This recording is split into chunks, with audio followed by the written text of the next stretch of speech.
उसके बाद इसने आने के बाद इसने सोचा कि सबसे पहले मैं समाज से संत रामपाल जी महाराज को तोड़ देता हूं। पीछे आपने देखा होगा कि पैरावर में भगवान परशुराम के विषय में एक बहुत बड़ी रैली का आयोजन किया गया था, जिसमें हरियाणा के सीएम डॉक्टर अरविंद शर्मा, माननीय मंत्री जी और बहुत से लोग उस रैली में शामिल हुए। तो कुछ हमारे जो भगत थे वो भी रैली के अंदर गए, तो उस विषय में भी इसने बहुत अभद्र टिप्पणियां करी उस रैली के विषय में। इसने उस फेसबुक लाइव के माध्यम से आके कहा कि परशुराम क्या तुम्हारा फूफा लगता था, तुम क्या करने गए उस रैली में। जिसके बाद ब्राह्मण समाज के लोग आहत हुए इसकी बातों से और वो शिकायत करने के लिए पहुंचे सोनीपत थाना के अंदर। जब सोनीपत थाना में वो गए तो उन्होंने संत रामपाल जी महाराज और पवन नाम के इस व्यक्ति के खिलाफ एफआईआर के लिए अर्जी दी। जब हमें इस बात का पता लगा तो सतलोक आश्रम बरवाड़ा की एक टीम उनसे मिली, उनको समझाया कि ये व्यक्ति जो पवन अपने आप को गुरुजियों का शिष्य बताता है, जब फेसबुक लाइव पे आता है तो अपने पीछे गुरुजियों की फोटो लगाता है, उनका ज्ञान बताता है, इसको सन 2015 में ही संत रामपाल जी महाराज ने इस मिशन से निकाल दिया गया था। उन लोगों को ये समझाने बुझाने के बाद उन्होंने वो अर्जी वापस ली। तो आदरणीय चांद राठी जी, संत रामपाल जी के वकील जी, उनके भगत जी क्या मधुर मधुर प्रवचन फरमा रहे हैं। उसके बाद ये कह रहा है कि फिर इसने ब्राह्मण समाज के लिए भी, परशुराम जी के लिए भी बहुत ही अभद्र शब्दों का प्रयोग किया। ये कह रहा है कि रोहतक के पैरावर में परशुराम जयंती का कार्यक्रम था और उस परशुराम की जयंती में हरियाणा के मुख्यमंत्री आए हुए थे, जेल मंत्री डॉक्टर अरविंद शर्मा जी आए हुए थे और उस रैली के विषय में भी इस पवन दास ने कहा कि परशुराम क्या तुम्हारा फूफा लगता है। भाई और बहनों, वाकया क्या था ये लोग नहीं बताएंगे। सतगुरु रामपाल जी अपने अमृतवाणी में कहते हैं कि 100 वर्ष सतगुरु की पूजा एक दिन आन उपासी, वो अपराधी आत्मा फिर पड़े काल की फांसी। हम जो भक्ति कर रहे हैं ये सत भक्ति है, पूर्ण मोक्ष प्राप्ति वाली भक्ति है और ये भक्ति तभी सफल होगी जब हम अपने एक इष्ट पर आश्रित होकर मर्यादाओं में रहकर भक्ति मार्ग पर चलेंगे। और इस सत भक्ति मार्ग में गुरु ही इष्ट होता है, यानी अपने सतगुरु के अलावा, अपने गुरु के अलावा हमने किसी में भी आस्था व्यक्त नहीं करनी है। हमने किसी की भी समाधि पर नहीं जाना, किसी भी देवी देवता या महापुरुष की रैली में नहीं जाना, किसी राजनेता की रैली में नहीं जाना। हमने अव्यभिचारिणी भक्ति करनी है। और परशुराम जी की जयंती में जाना व्यभिचारिणी भक्ति को दर्शाता है, क्योंकि परशुराम जी विष्णु जी के अवतार माने जाते हैं। और संत रामपाल जी के भक्तों का क्या काम? परशुराम जी की जयंती में जाना, उस पैरावर धाम में जाना। तो इन लोगों ने क्या किया, हरियाणा के मुख्यमंत्री जी उस रैली में आ रहे थे और इन सतलोक आश्रम वालों की पहले से ही हरियाणा के जेल मंत्री डॉक्टर अरविंद शर्मा के साथ में साठ गांठ हो चुकी थी, क्योंकि इन लोगों को भाई और बहनों राजनीति करके अपने आश्रम चलाने हैं। ये धार्मिक धंधा इतनी आसानी से थोड़ी चलता है। अरे भैया, बिना राजनीति के, बिना ले दे के रोड पर खड़ा होकर एक पानी पूरी वाला बेचारा शांति से पानी पता से भी नहीं बेच सकता। उसने भी बहुत कुछ सोचना पड़ता है, ऊंच नीच करनी पड़ती है, लेन देन करना पड़ता है, तब जाकर बेचारा वो पानी पूरी का ठेला लगाता है। और इतने बड़े बड़े आश्रम राजनेताओं से साठ गांठ किए बिना, उनको खुश किए बिना ये कैसे चला लेंगे? क्योंकि भगवान का आशीर्वाद तो है नहीं इनके सिर पर, तो राजनेताओं का आशीर्वाद फिर जरूरी हो जाता है। तो इन लोगों ने परशुराम जी की जयंती में मुख्यमंत्री की रैली को सफल बनाने के लिए भक्तों को भीड़ के रूप में भेजा और हरियाणा सरकार ने लगभग 700 रोडवेज बसें परशुराम जी की जयंती से एक दिन पहले रात्रि में सतलोक आश्रम धनाना में भेज दी। और इन लोगों ने गुरु का आदेश बताकर बेचारी नादान संगत की मर्यादाएं तुड़वाई, आन उपासना करवाई, उस धाम पर भेज दिया, परशुराम जी की जयंती में भेज दिया, मुख्यमंत्री की रैली में भेज दिया। और परमेश्वर जी की वाणी अनुसार 100 वर्ष सतगुरु की पूजा एक दिन आन उपासी, वो अपराधी आत्मा फिर पड़े काल की फांसी। जाने वालों की सबकी मर्यादा तोड़वाई। तो उस विषय पर मैंने एक वीडियो बनाया था 2 घंटे का, और इन्हीं सब बातों की चर्चा करते हुए मैंने कहा था कि भाई सतलोक आश्रम वालों, परशुराम क्या तुम्हारा फूफा लगता है जो तुमने इस नादान संगत को उसकी जयंती पर भेज दिया, उस पैरावर धाम में भेज दिया।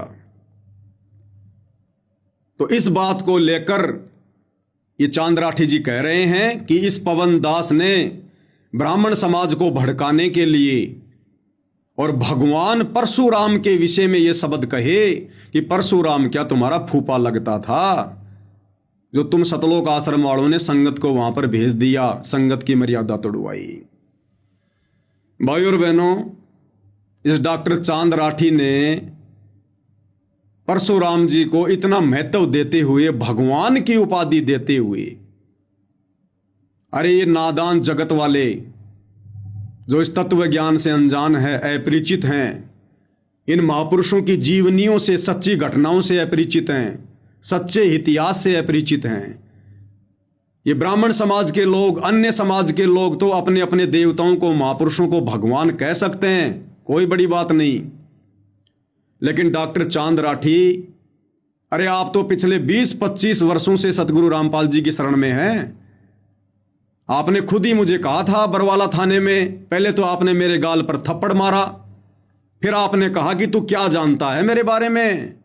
जब मैं छोटा सा था ना, तब से गुरुजी हमारे घर पे आते थे, तू क्या जानता है। तो चांद राठी जी, आप तो लगभग 20 से 25 वर्षों से सतगुरु रामपाल जी की शरण में हैं। क्या आपको अभी तक यह भी नहीं पता चला कि वास्तव में भगवान कौन है? एक तरफ तो आप अपने पूज्य गुरुदेव को भगवान कहते हैं कि सतगुरु रामपाल जी भगवान की जय, और दूसरी तरफ आप परशुराम जी के नाम से पहले कह रहे हैं कि भगवान परशुराम। तो आपने भगवान परशुराम शब्द कहकर क्या परशुराम जी को, विष्णु के अवतार को, अपने पूज्य गुरुदेव रियल गॉड सतगुरु रामपाल जी के समानांतर खड़ा कर दिया? अरे गुरुदेव रोज नित्य नियम में कहते हैं, गुरु पढ़तर कोई और न आने, कि गुरु के समान किसी को नहीं मानना चाहिए, और आप परशुराम जी को भगवान कह रहे हैं। बड़ी इज्जत दे रहे हैं, बड़ा सम्मान दे रहे हैं। डूब के मर जाना चाहिए आपको। क्या ज्ञान सुना आपने गुरुदेव भगवान का? क्या आपने उनकी पुस्तकें सुनी? अरे जो इतिहास इन महापुरुषों का, जिनकी झूठी महिमा बनी हुई है विष्णु के अवतारों की, समाज के लोगों ने उनको अपना अपना इष्ट मानकर, अपने अपने महापुरुष मानकर उनकी झूठी महिमा बनाई हुई है। आज तक किसी भी ब्राह्मण ने यह नहीं बताया कि परशुराम जी की मृत्यु कैसे हुई थी, परशुराम जी को किसने मारा था। इन ब्राह्मणों ने सच्चाई को इस कदर छुपाया कि आज गूगल पर भी सर्च करोगे, एआई से पूछोगे तो भी आपको सही जवाब नहीं मिलेगा। परशुराम जी की मृत्यु कैसे हुई, परशुराम को किसने मारा, इन पंडितों ने, ब्राह्मणों ने, धर्मगुरुओं ने उनकी झूठी महिमा बना के रखी हुई है। और आप सतगुरु रामपाल जी के भगत होने के बावजूद अपनी अज्ञानता पेश करते हुए उनको भगवान का दर्जा दे रहे हैं। अरे कभी पुस्तकें पढ़ी हैं अपने गुरुदेव भगवान की आपने? कभी सत्संग सुने आपने ध्यान से? परशुराम के विषय में सतगुरु रामपाल जी के क्या विचार हैं? आदरणीय डॉक्टर चांद राठी जी, इस पुस्तक को तो आप जानते होंगे। ये पुस्तक देखिएगा, ये ध्यान से देखिएगा डॉक्टर चांद राठी जी, पीछे से भी देख लीजिएगा। इसका नाम है कबीर सागर का सरलार्थ। क्या नाम है? कबीर सागर का सरलार्थ। सन 2016 में इसार जेल से सतगुरु रामपाल जी ने इसको लिखकर भेजा। ये आप सतलोक आश्रम वाले कहते हैं, और आप सतलोक आश्रम वालों ने ही इस पवित्र पुस्तक को सतगुरु रामपाल जी के कर कमल से लिखित बताकर 2016 में इसको प्रिंट करवाकर संगत में भेजा, घर घर में भेजा। आपने 200 रुपए का दिया, ये 200 रुपए का। ये कबीर सागर का सरलार्थ, लेखक जगत गुरु तत्वदर्शी संत रामपाल जी महाराज, इसमें साफ साफ लिखा हुआ है और इस कबीर सागर के सरलार्थ के पेज नंबर 596 596 पर, पेज नंबर 596 पर जो आपकी स्क्रीन पर है, क्या लिखा है सतगुरु रामपाल जी परमेश्वर जी ने? मैं आपको स्क्रीन से पढ़कर सुनाता हूं। जीव धर्म बोध, पेज नंबर 105 2013 पर कुछ विशेष ज्ञान है। ये सारी बातें इसी कबीर सागर के सरलार्थ पेज नंबर 596 पर लिखी हुई है। ये पेज नंबर 596 है, सतगुरु रामपाल जी के कर कमल से लिखा हुआ है। और आप जिस परशुराम को भगवान कहकर संबोधित कर रहे हैं, भगवान शब्द की परिभाषा भी आपको याद नहीं है शायद। भगवान उसको कहते हैं जो कभी गलत काम कर ही नहीं सकता। भगवान उसको कहते हैं जो हमेशा परोपकार के काम करे। भगवान उसको कहते हैं जो हमेशा सुख दे, चींटी को भी ना मारे, सौपन में भी किसी की आत्मा ना सताए, लोगों का अच्छा मार्गदर्शन करे, लोगों को भक्ति मार्ग बताए, हर प्रकार की सुविधा दुनिया को उपलब्ध करवाए, उसको कहते हैं भगवान। और आप परशुराम को भगवान कह रहे हैं। अरे संत रामपाल जी के भक्तों ने तो इस सच्चाई को, जो इन ब्राह्मणों ने, धर्म गुरुओं ने जमीन में गाड़ रखी है, अपने गुरु पर विश्वास करके, गुरु का सहारा प्राप्त करके इस सच्चाई को ऊपर आसमान में लेकर आना चाहिए था। और आप जैसे नालायक व्यक्ति अपने आप को संत रामपाल जी का भगत कहते हैं और सच्चाई को और ज्यादा जमीन में दबा रहे हैं, उनको भगवान कह के। किससे डर रहे हो आप? क्यों डर रहे हो? आपका गुरु कोई मांगने खाने वाला भिखारी नहीं है, सारी सृष्टि का राजा है, सारी सृष्टि का मालिक है। और सच के लिए तो मर मिटना सतगुरु रामपाल जी ने सिखाया है। तो परशुराम के विषय में सतगुरु रामपाल जी अपने कर कमल से लिखकर इस कबीर सागर के सरलार्थ के पेज नंबर 596 पर क्या कुछ कह रहे हैं, ध्यान से सुन लो। ये पुस्तक भी देख लो साथ में, कबीर सागर का सरलार्थ। और क्या कह रहे हैं गुरुदेव भगवान? जीव धर्म बोध, पेज 105 पर कुछ विशेष ज्ञान है। परशुराम को किसने मारा? यह सबसे बड़ी सच्चाई जो धर्म गुरुओं ने, ब्राह्मणों ने आज तक छुपा रखी है। अब सच्चाई तो भाई आज नहीं तो कल ऊपर आएगी आएगी। अरे कुकर्म तो 21 ब्रह्मांड के स्वामी काल के भी नहीं छुपे, फिर काल के अवतारों के कैसे छुप जाएंगे? परशुराम को किसने मारा? वाणी, ये कबीर सागर में लिखी हुई वाणी परमात्मा दिखा रहे हैं। परशुराम तज द्विज कुल होई, परशुराम था, ब्राह्मण कुल में उसका जन्म हुआ। परम शत्रु क्षत्रियन का सोई, जो कि क्षत्रियों का परम शत्रु था। क्षत्रिय मार नि क्षत्रिय कीने, उसने सारी पृथ्वी के क्षत्रियों को मारकर पृथ्वी को क्षत्रिय विहीन कर दिया था। सब कर्म करे कमीने। कबीर परमेश्वर जी क्या लिख रहे हैं? सतगुरु रामपाल जी ने फिर से इन वाणियों को लिखा अपने हाथों से कि क्षत्रियों को मार मार कर परशुराम ने सारे के सारे जो कर्म थे वो कमीण कर्म किए, कमीणे कर्म। अरे जो व्यक्ति चोरी करता उसको क्या कहेंगे? चोर। जो व्यक्ति डाके डालता उसको क्या कहेंगे? डकैत। जो व्यक्ति गुंडागर्दी करे उसको क्या कहेंगे? गुंडा। और जो व्यक्ति जो कमीणे कर्म करे, जो कमीण कर्म करे, उसको क्या कहेंगे? कमीण, कमीना। तो डॉक्टर चांद राठी जी, जिस परशुराम को आप भगवान कहकर संबोधित कर रहे हैं अपनी अज्ञानता के कारण, आपके पूज्य गुरुदेव सतगुरु रामपाल जी ने अपने कर कमल से उस परशुराम के विषय में क्या लिखा हुआ है कि परशुराम ने अपनी जिंदगी में सारे के सारे जो कर्म थे वो कमीण कर्म किए, कमीणे कर्म किए, कमीणे कर्म। परशुराम तज द्विज कुल होई, परम शत्रु क्षत्रियन का सोई। और क्षत्रिय मारनी क्षत्रिय कीने, सब कर्म करे कमीने। ताके गुण ब्राह्मण गावे, विष्णु अवतार बता सरावे। उस कमीने कर्म करने वाले परशुराम को ये ब्राह्मण उसके गुण गाते हैं, उसकी महिमा करते हैं और उसको विष्णु का अवतार बताते हैं, उसकी सराहना करते हैं। फिर उसकी मृत्यु कैसे हुई? उस परशुराम को कैसे मारा? किसने मारा? हनीवर दीप का राजा जोई, हनुमान का नाना सोई। हनीवर द्वीप का राजा हनुमान जी का नाना था, बजरंगबली का नाना। हनीवर द्वीप का राजा सोई, हनुमान का नाना सोई। छत्री चक्रवर्त नाम पदधारा, हनुमान जी के नाना का क्या नाम था? चक्रवर्त। परशुराम को ताने मारा, उस परशुराम को जिसकी मृत्यु को इन ब्राह्मणों ने, धर्म गुरुओं ने छुपा रखा था, कबीर परमेश्वर जी ने दाना दाना गिन रखा है।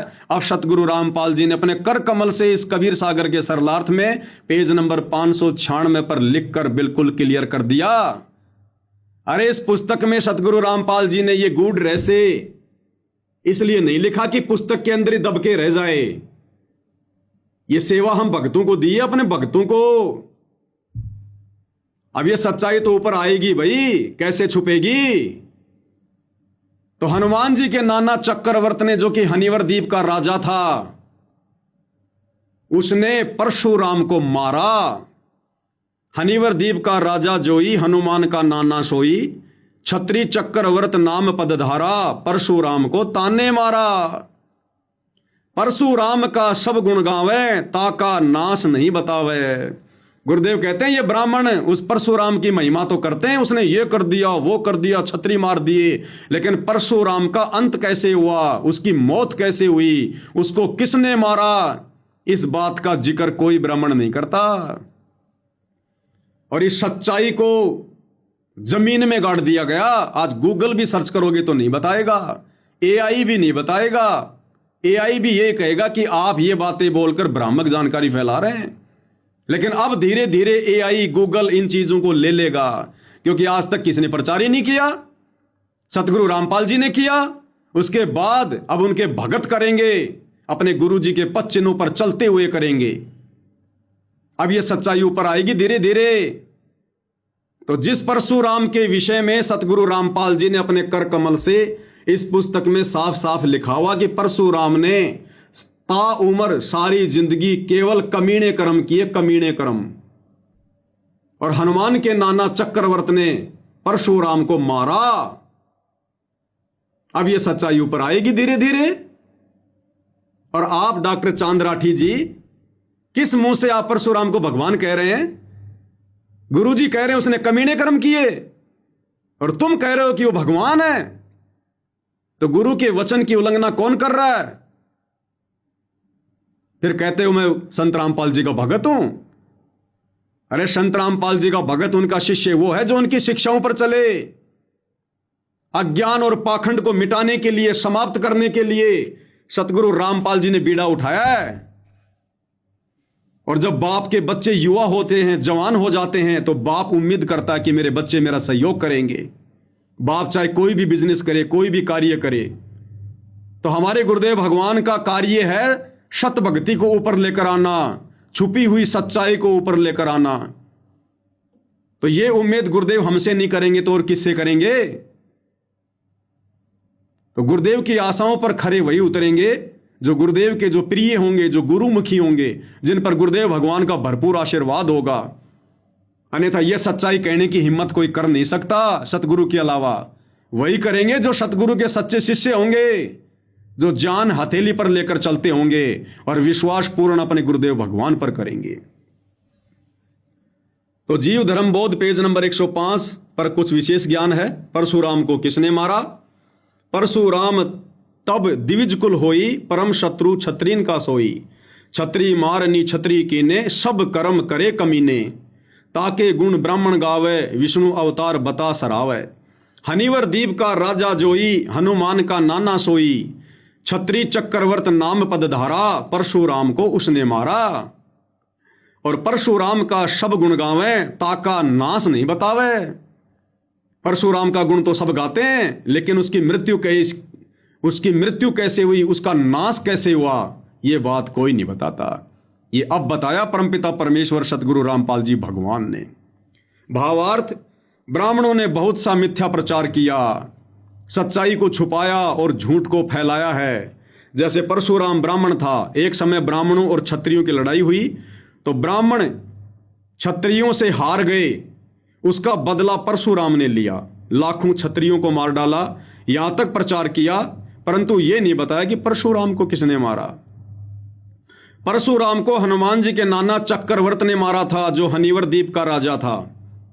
जो भक्ति शक्ति युक्त आत्माएं होती हैं वे ही अवतार रूप में जन्म लेती हैं। मृत्यु के उपरांत वे पुनः स्वर्ग स्थान पर चली जाती हैं। स्वर्ग के साथ एक पितरलोक भी है, उसमें निवास करती हैं। वहां से जब चाहे नीचे पृथ्वी पर सशरीर प्रकट हो जाते हैं। जैसे सुखदेव ऋषि शरीर छोड़कर स्वर्ग चला गया था, द्वापर युग में राजा परीक्षित को भागवत कथा सुनाने के लिए विमान में बैठकर आया। इसी प्रकार परशुराम जी का द्वापर युग में आना हुआ था, जब भीष्म के साथ युद्ध हुआ था। क्या साबित कर रहे हैं गुरुदेव भगवान? कि जो भक्ति युक्त आत्माएं होती हैं काल के द्वारा भेजी जाती हैं अवतार रूप में, यहां अपनी लीला करती हैं, अपने वो कर्म बिगाड़ते हैं और फिर अपना कार्य पूरा करके वो ऊपर चले जाते हैं स्वर्ग में। स्वर्ग के पास में एक पितरलोक है जहां पर भूत रहते हैं, ये प्रेत रहते हैं, ये पितर रहते हैं। और उस पितरलोक में जाने के बाद वो आत्माएं जब चाहें अपनी भक्ति शक्ति के आधार से, सिद्धि के आधार से पृथ्वी पर पुनः शरीर धारण करके, उसी शरीर को धारण करके कुछ समय के लिए फिर आ सकते हैं, फिर वापस वो चले जाते हैं। और जिस दिन उनकी भक्ति शक्ति समाप्त होती है, फिर वो 84 में गधे कुत्ते सूअर बनते हैं। तो गुरुदेव ने नीचे भावार्थ में ये बातें लिखकर यह भी क्लियर कर दिया कि वो परशुराम जिसको ब्राह्मण अपना भगवान कहते हैं, और शतलोक आश्रम के मीडिया प्रभारी चांद राठी जी जिसको भगवान कह रहे हैं, भाई वो पितरलोक में बैठा है, वो प्रेत बना हुआ प्रेत, जिसको दुनिया भगवान मानकर पूज रही है। वो त्रेता वाला परशुराम जो द्वापर में फिर से आया था, भीष्म पिता मां को उसने अपना जो है चेला बनाया था, वो पितरलोक से आया था द्वापर युग में, वो पितरलोक में है, वो प्रेत बना हुआ है। डॉक्टर चांद राठी जी, आप अपने गुरु जी के ज्ञान को आगे बढ़ा रहे हो या फिर पाताल में लेके जा रहे हो? अरे शिष्य अपने गुरु के ज्ञान को आगे नहीं बढ़ाएगा तो कौन बढ़ाएगा? डूब के मरने की बात है भाई।